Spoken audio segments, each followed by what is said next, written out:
The sociopathic types, too, they prey on the elderly. Like, they're bad people. Oh, yeah. Well, this is a big problem now with computers. I mean... these are the guys. Like all the frauds. Yeah, this happened once to my grandma. Yeah. She calls me up out of the blue. She's like, I just got a call from you in Mexico saying that you were stranded there and needed me to send you $1,500. I was like, what the? Yeah, exactly. Yeah, well, that's a sociopathic. Mm-hmm. You think they're sociopaths to do that, or they're just like opportunistic people, or what's the difference? Oh, you got to be... The real psychopathic types, they have no conscience. Like, you're there to be plucked. You're an NPC in a video game, as it's been described. Yeah, exactly. And they're relatively rare, and they do have to move around. And, they can be successful in extraordinarily corrupt environments for short periods of time, but it's just not a stable solution. I mean, I can give you an example. Well, I'm curious, what do you think about like the high-ranking officers in the Nazi Party? Were these psychopaths that were thriving in an unstable, corrupt situation, or are these otherwise decent people that just got twisted up in the times, there were a little of column A and a little of column B. Like there was certainly openings in the Nazi hierarchies for people who were compassionless and cruel and vengeful and all of that. The SS is a good example of that. But there's a great book that I would recommend to your listeners, to your viewers, called Ordinary Men by Christopher Browning. It's a great book, and it tracks the development of. So when the Nazis moved through Poland, they left policemen behind to maintain order, let's say, but it was still under wartime. And Browning tracked the behavior of this one unit of policemen. They were all middle-aged guys, just typical middle-class, bourgeois guys. They'd grown up really before Hitler, so they weren't thoroughly indoctrinated like the Nazi youth, say. And they were sent to Poland. And their commander said, look, you guys, it's wartime, and, there are traitors everywhere, and you're going to have to do some pretty horrible things here, but if you don't have to. You can go home if you think that's just too much. And none of them did. And you think, well, why not? They had the opportunity. But the reason was, well, they were comrades, let's say, in arms, so they had that esprit de corps thing going, and they were all thinking, well, I'm not going to run away and leave my colleagues to do all the dirty work. It's a war, and they have a duty. They have a duty, yeah. Okay, so fine. So they started by rounding up all the Jews who were between 18 and 65, the men, and shipping them away, and they ended up by this is rough. It's a rough book. They ended up taking naked pregnant women out into the middle of fields and shooting them in the back of the head. And so you think, well, how does a man transform in that manner? And Browning shows you it's not pleasant. They went through psychological hell.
step of the way, but they went. So lots of times it was ordinary men who went down the bad path one step at a time, and sometimes it was like people who were rotten to the core, like the minister of propaganda or Mengele, the doctor. I mean, he was a sadistic psychopath of the highest order. Is there a mastermind? It seems so complicated to transform an ordinary man, as the book says, into just someone who's willing to execute a pregnant, innocent woman. Is there a mastermind that plots the course of that, or is it just does it just happen naturally along with the objectives of the? How do they orchestrate something so complicated like that? Well, I mean, the Germans were an organized people, and Hitler really didn't give out directives precisely. He sort of hinted at what he might want, and then his minions would get together and, lay out policies in accordance with what they thought were his wishes. And I mean, there's another book I would recommend called Eichmann in Jerusalem. And Eichmann was really the architect of the final solution in many ways. And it's a characterological analysis of Eichmann. And Eichmann was in no way a psychopath.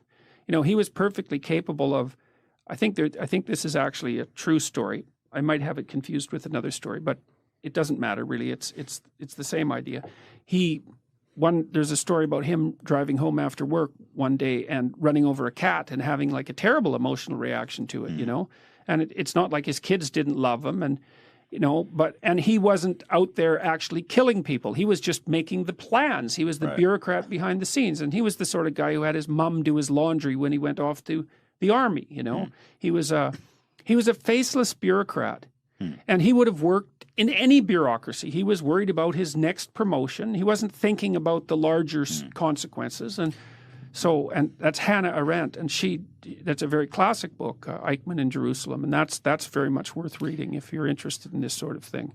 One of the interesting things I always heard about the Nazis that really humanizes them in a way is that they were, and I might be wrong about this, but they were passing out alcohol to all the soldiers, especially those in the concentration camps, to keep them intoxicated all the time so that they could not confront the horrible things they were doing. They had all sorts of they learned how to do it across time, right? I mean, so Hitler started, one of the things Hitler started, it's a very strange story in many ways because Hitler was obsessed with order and cleanliness. He was a very orderly person. And he was very sensitive to disgust, because you think, well, the Nazis were afraid of the Jews, because they were other. And that's not right. What's more accurate is that especially Hitler, he was...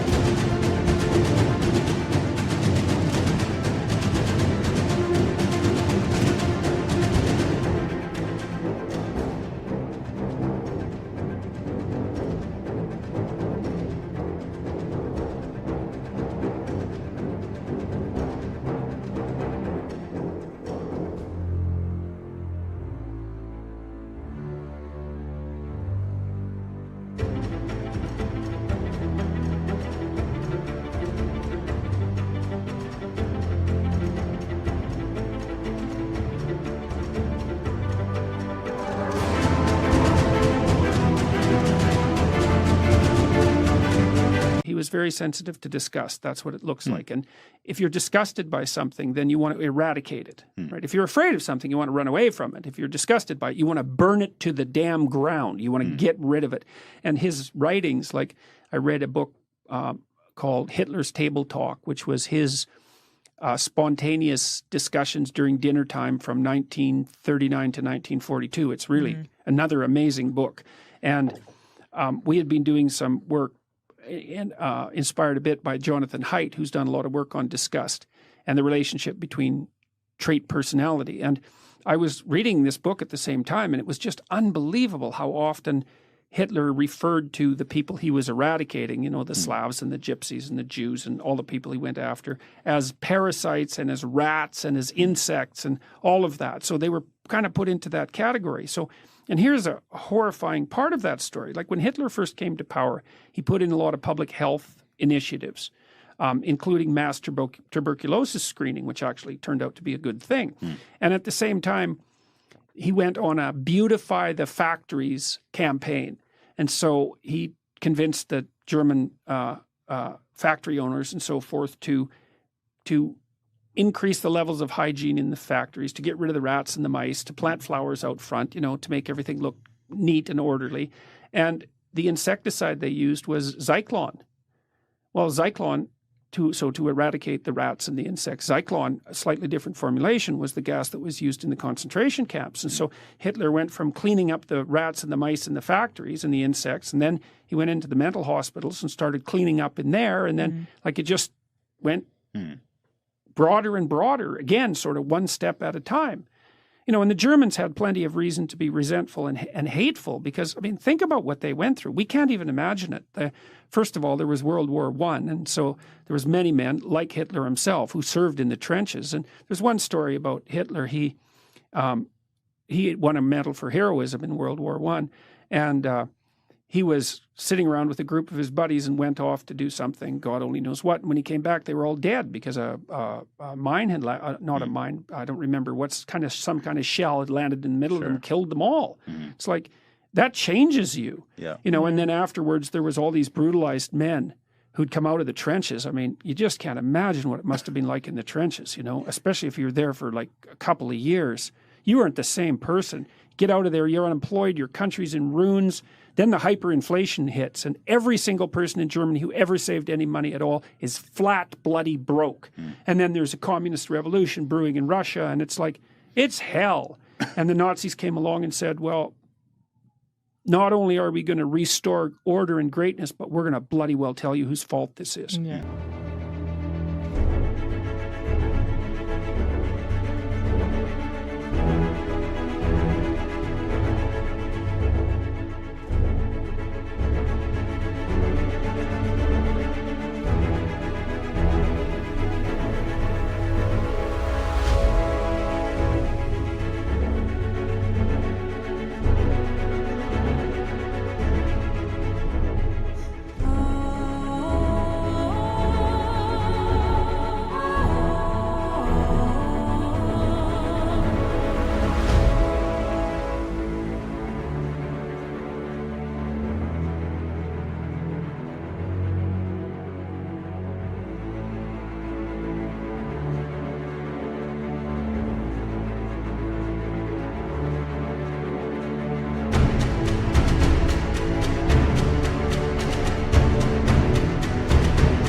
It's like, and Hitler, I've studied him a lot trying to understand what happened. And Hitler was, Carl Jung called him the mouthpiece of the collective unconscious of the German people. So you imagine there's all this resentment and hatred brewing underneath the surface, and all this chaos is there, and the desire for order is like clamoring in everyone's minds.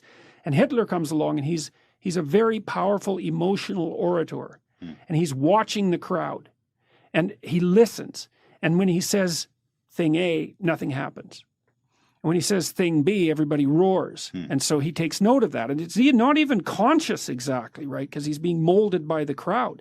And so they roar. And so so that's a reinforcement. That's a reward.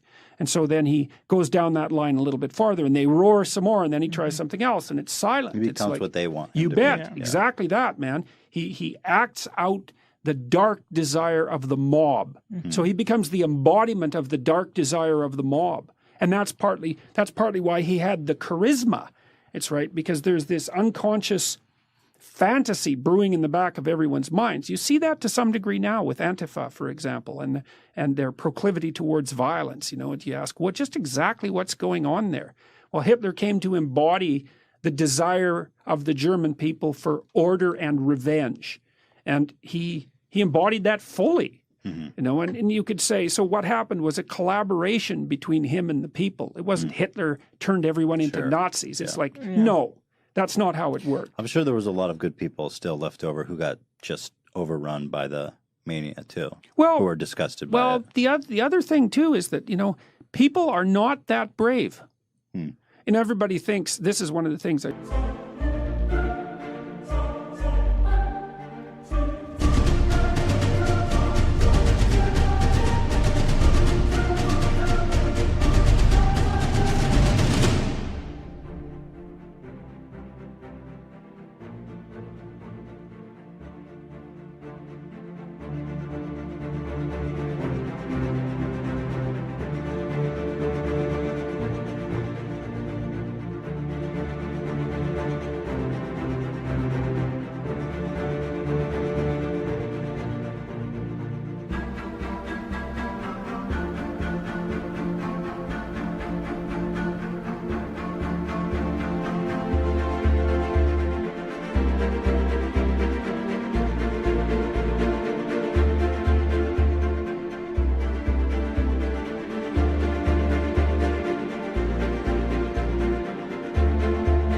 teach in my Maps of Meaning class. It's like, okay, you look at Nazi Germany in the 30s and you think, well, I'd be one of the heroes who rescued the Jews. It's like, statistically, that's very improbable. Right. And one of the things I've learned in the last year with all this strange political,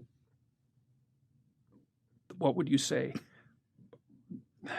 This strange situation that I've been in is how unlikely it is for people to speak up. They just won't. Even tenured professors who are tenured, they're protected.